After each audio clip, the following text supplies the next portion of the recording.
नमस्कार मित्रांनो, लॉइन मराठी चॅनलवर आपलं स्वागत आहे। मित्रांनो, औरंगजेबाची कबर हटवण्याची मागणी महाराष्ट्रभर होत आहे, परंतु औरंगजेबाची कबर हटवण्याचा अधिकार राज्य सरकारला आहे का, तसेच कायदा काय सांगतो या संबंधीची संपूर्ण माहिती आपण या व्हिडिओमध्ये पाहणार आहोत। तत्पूर्वी तुम्ही आमच्या चॅनलवर नवीन असाल तर चॅनलला सबस्क्राइब करा, बेल आयकॉन प्रेस करा, जेणेकरून आमचे नवीन व्हिडिओ तुमच्यापर्यंत लवकरात लवकर पोहोचतील। चला तर मित्रांनो, थोड्या उशीर न करता व्हिडिओला सुरुवात करूया। मित्रांनो, भारतीय पुरातत्व सर्वेक्षण विभागाद्वारे औरंगजेबाच्या कबरीला संरक्षित इमारत म्हणून घोषित करण्यात आलेले आहे। मित्रांनो, डिसेंबर 1951 रोजी राज्यपत्र अधिसूचनेद्वारे या थडग्याला संरक्षित स्मारक म्हणून घोषित करण्यात आलेले आहे।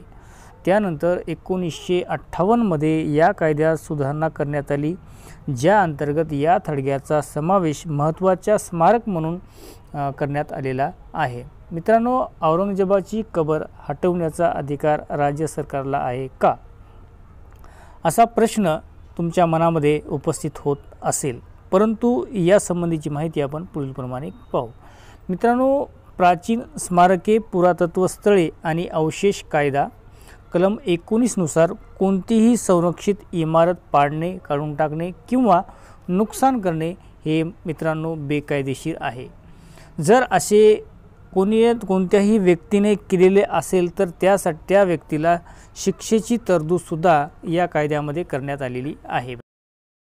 अशा परिस्थितीमध्ये प्राचीन स्मारक, पुरातत्व स्थळे आणि अवशेष कायद्याच्या यादीत आहे, तोपर्यंत ही कबर राज्य सरकारला हटवता येणार नाही। मित्रांनो, कायदा काय सांगतो? प्राचीन स्मारके, पुरातत्व स्थळे आणि अवशेष कायदा कलम 19 नुसार संरक्षित स्मारकाच्या यादीत असणारे स्मारके पाडणे, काढून टाकणे किंवा नुकसान करणे हे बेकायदेशीर आहे।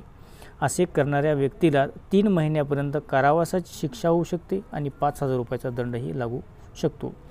परंतु मित्रांनो, औरंगजेबाची कबर काढून टाकण्याचा अधिकार कुणाकडे आहे किंवा त्यासाठी काय करावे लागेल?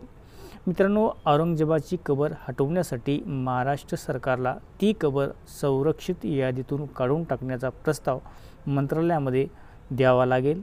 या प्रस्तावावर निर्णय घेऊन ती कबर संरक्षित यादीतून काढून टाकल्याच्या नंतर ही कबर हटवणे शक्य आहे किंवा पाडणे शक्य आहे। मित्रांनो, आमचा व्हिडिओ तुम्हाला कसा वाटला ते आम्हाला कमेंट बॉक्समध्ये आम्हाला नक्की सांगा। आमच्या व्हिडिओला लाईक करा, चॅनलला सबस्क्राईब करा। धन्यवाद।